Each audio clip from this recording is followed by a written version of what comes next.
My name is Adaeze Nwachukwu. I'm 30 years old. And I want to tell you about a specific kind of family silence that I grew up calling peace. It wasn't peace. Peace is the absence of conflict. This was the absence of permission to have conflict, which is a completely different thing, and the difference matters more than I knew for most of my life. In my family, emotions were not discussed. This was framed as strength. Strong people don't complain. Strong people carry what they carry. Strong people do not place their burdens on others. My mother, Chinwe, had survived things I will not detail here because they are hers, but they were genuinely difficult, and her survival had produced in her a philosophy of endurance so complete that she had come to believe that needing things from people was a form of weakness. She passed this philosophy to me through 1,000 small teachings, none of which were explicit. When I was 9 and a teacher said something that hurt me, my mother listened and then said, "Don't let her know she reached you." When I was 14 and my first real friendship ended badly, she said, "Cry tonight, that's allowed. Don't carry it into next week." When I was 17 and scared about college applications, she said, "Scared means it matters. Keep working." These are not terrible pieces of advice in isolation. But what was missing was, when you need help, ask. And I love you and I am here. And your feelings are not a burden, they are a part of you worth knowing. What I learned instead was that my interior life was something to be managed and contained, not expressed. The people who should have been my shelter had built their love like a structure with no door, solid and present and impenetrable. I am the oldest of 4 children in a Nigerian family in London, then Toronto. My family moved when I was 3. The community my parents built was tight, warm, specific, full of aunties and uncles who showed love through food and presence and the particular directness of people who consider soft-pedaling to be disrespect. But there was a shadow side to the directness, operating through my mother's philosophy of endurance. My father, Chukwemeka, was warmer than my mother. He was the one who hugged, who laughed loudly. But he deferred to my mother in matters of family culture, which meant her philosophy set the temperature even when his instincts ran different. I grew up knowing my mother loved me. I grew up not knowing how to let her. By my 20s, I was fluent in the family language, showing up, providing, enduring, not needing. When my younger sister Chisholm had a difficult breakup, I sat with her and listened, but when she cried for the 3rd consecutive day I said, "You've felt this now. Time to start moving forward." My mother's voice, coming out of my mouth. The silence being reproduced. I was 24 when I had a slow-motion crisis.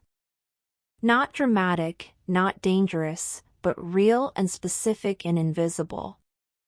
A job I was good at that was eating my sense of self. A relationship with someone emotionally unavailable in the familiar way of someone who had found someone who wouldn't ask for more. Functioning at full capacity on the outside while something important on the inside was running on fumes. I mentioned this, heavily edited, to my mother. I said I was feeling a bit flat. A bit stuck. She told me to pray, eat well, exercise, and remember what I had to be grateful for. This was her genuine understanding of how one recovers. But it was the emotional equivalent of handing someone a map to a destination you have already decided exists and calling that navigation. I went to therapy. In my family's framework, approximately the equivalent of announcing I had publicly failed to manage my own interior life. Nobody said this explicitly. My mother referred to it once as that thing you're doing for your nerves. My therapist's name was Dr. Mensa. She was Ghanaian-Canadian and understood, without me having to explain, the specific architecture of the silence I had grown up in. She said something in our third session that I have not forgotten: silence is not the same as stability.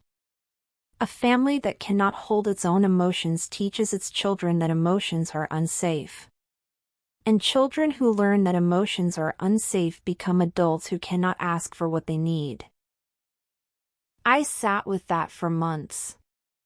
The changes I made were slow and clumsy and uncomfortable.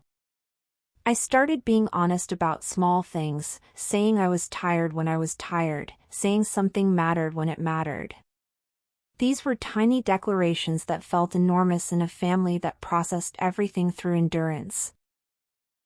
My mother, the first time I said I was struggling with something and didn't immediately reassure her I was handling it, looked at me with an expression I couldn't read. Then she said, "Okay. What do you need?" I had no answer. I had never been asked that. I sat there, 26 years old, being asked what I needed by my mother, and could not find the words because nobody had ever expected an answer before. That moment broke me open a little. Not painfully. The way a window breaks when you open it, something that was sealed letting in air. Over the following year, I worked on finding the words. I asked for things. Small things first. Could you call me this week? I'm feeling a bit alone. Could you tell me about when you were scared? I want to know that part of you. Some requests landed softly. Some landed awkwardly. My mother found them difficult in ways she couldn't always explain, retreating into practicality when I asked for presents. But she kept trying. My father and I developed a new rhythm. We started walking together on Sunday mornings when I visited, long walks by the lake near their house, during which he would tell me things he had never told anyone. About being afraid in ways he had never been allowed to say out loud. About missing Nigeria in a grief that had no official space to exist. Things that had been living in him for decades, sealed behind the same silence he'd helped raise me in. Those walks were some of the most important conversations of my life. The rupture, because there was one, and it was necessary, came when my youngest brother Emeka was going through something significant, a professional failure that had led to a depression he was managing badly. My mother's instinct was to close ranks, manage information, not speak of it even within the family. I said, no. She looked at me. I said, he needs us to know, and he needs us to speak about it, and I am not going to pretend this isn't happening because it makes the house more comfortable. She said I was making things harder. I said, I'm making things honest. Those are different. We sat with Emeka as a family that week. Uncomfortable and imperfect. And my mother cried in a way I had never seen her cry, not the controlled crying of a person maintaining dignity but the real kind, the ungoverned kind, the kind that means the wall has finally come down. She had been holding that cry for years. Maybe decades. Something shifted for her after that. The silence in our family changed temperature. It became less of a rule and more of a choice, something we chose occasionally for space, rather than something we maintained out of belief that needing was dangerous. I am 30 years old. I have a therapist I trust. I have a family that is learning, slowly and imperfectly, to hold each other with a little more room for the truth. I have a relationship with my mother that is more honest than it has ever been, which means more difficult, which means more real. The silence is still there sometimes. But now I know it is not peace. And knowing the difference is everything. If you grew up in a silence like mine, taught as strength, punishing need and rewarding endurance, your needs are not weakness. Your feelings are not a burden. You were not built to endure in secret. You were built to be known. Find the people who can hold that. Find the words when you're ready. And if your family is capable of learning, let them. But know this first, you are allowed to need. That permission was always yours. It just took a while for anyone to give it to you.